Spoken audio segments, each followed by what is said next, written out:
మన దగ్గర ప్లాట్ కొన్న వాళ్ళందరూ మన కాటేజెస్ లో సకుటుంబంగా బస్ చేయవచ్చు. తెలుసు కదా, మన దగ్గర మద్యపానం ధూమపానం నిషేధం. డబుల్ బెనిఫిట్ ఆఫర్ తో సిర్లసీమ 2.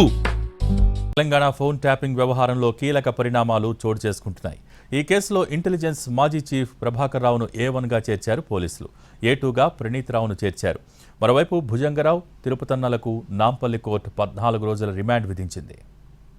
తెలంగాణ ఫోన్ ట్యాపింగ్ కేసు విచారణ వేగవంతమైంది. ఈ వ్యవహారంలో లింకున్న పోలీసుల జాబితా పెరుగుతోంది. ట్యాపింగ్ కేసులో ఇంటెలిజెన్స్ మాజీ చీఫ్ ప్రభాకర్ రావును A1గా చేర్చారు పోలీసులు. స్పెషల్ ఇంటెలిజెన్స్ బ్రాంచ్ DSPగా పనిచేసిన దుగ్గ్య ప్రణీత్ రావును A2గా చేర్చింది. హైదరాబాద్ టాస్క్ ఫోర్స్ మాజీ DCP రాధాకిషన్ రావును A3గా యాడ్ చేసింది. అలాగే భూపాలపల్లి అడిషనల్ SPగా పనిచేసిన భుజంగరావును A4గా, SIBలో అదనపు SPగా చేసిన తిరుపతన్నను A5గా, A6గా ప్రైవేటు వ్యక్తి పేరును చేర్చారు. ఫోన్ ట్యాపింగ్ కేసులో ప్రభాకర్ రావుపై కీలక సూత్రధారని, ఆయన కనుసన్నల్లోనే ట్యాపింగ్ జరిగిందని పోలీసులు నిర్ధారించారు. ప్రభాకర్ రావు ఆదేశాలతోనే ప్రణీత్ రావు ట్యాపింగ్ డివైజ్లు, హార్డ్ డిస్క్లను ధ్వంసం చేసినట్టు తేల్చారు. ప్రణీత్ రావు ధ్వంసం చేసిన హార్డ్ డిస్క్లను స్వాధీనం చేసుకున్నారు. చెడిపోయిన ట్యాపింగ్ డివైస్ ను రిట్రైవ్ చేసేందుకు ప్రయత్నిస్తున్నారు పోలీసులు. హార్డ్ డిస్క్ల నుంచి సమాచారాన్ని రిట్రైవ్ చేస్తామని చెబుతున్నారు. మరోవైపు ఫోన్ ట్యాపింగ్ కేసులో అడిషనల్ ఎస్పీలు భుజంగరావు, తిరుపతన్నలకు 14 రోజుల రిమాండ్ విధించింది నాంపల్లి 14వ మెజిస్ట్రేట్. ప్రణీత్ రావుకు ఈ నెల 28 వరకు రిమాండ్ విధించారు.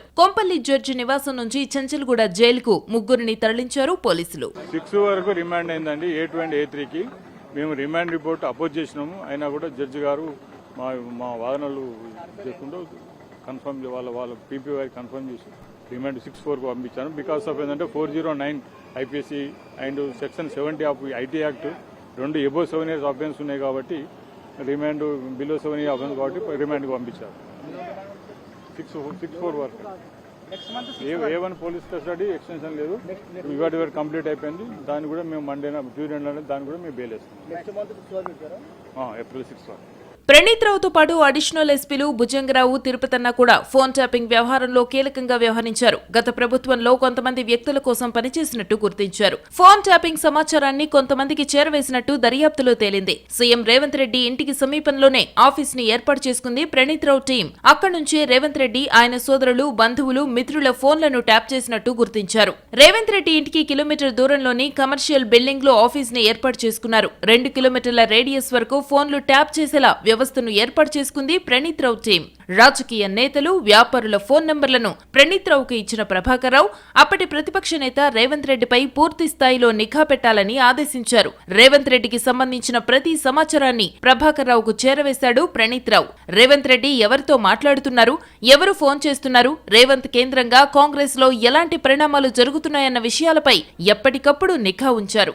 ఇప్పటికే ప్రభాకర్ రావు, రాధాకిషన్ రావులకు లుకౌట్ నోటీసులు జారీ చేశారు పోలీసులు. ఫోన్ ట్యాపింగ్ కేసు నమోదు కాగానే చెన్నై మీదుగా అమెరికాకు వెళ్లిపోయారు ప్రభాకర్ రావు, రాధాకిషన్ రావు. ఇప్పటికే వీరిద్దరి నివాసాల్లో సోదాలు చేశారు. వీరితో ట్యాపింగ్ వ్యవహారాన్ని నడిపిన ప్రముఖ వ్యక్తులు ఎవరన్న కోణంలో దర్యాప్తు సాగుతోంది.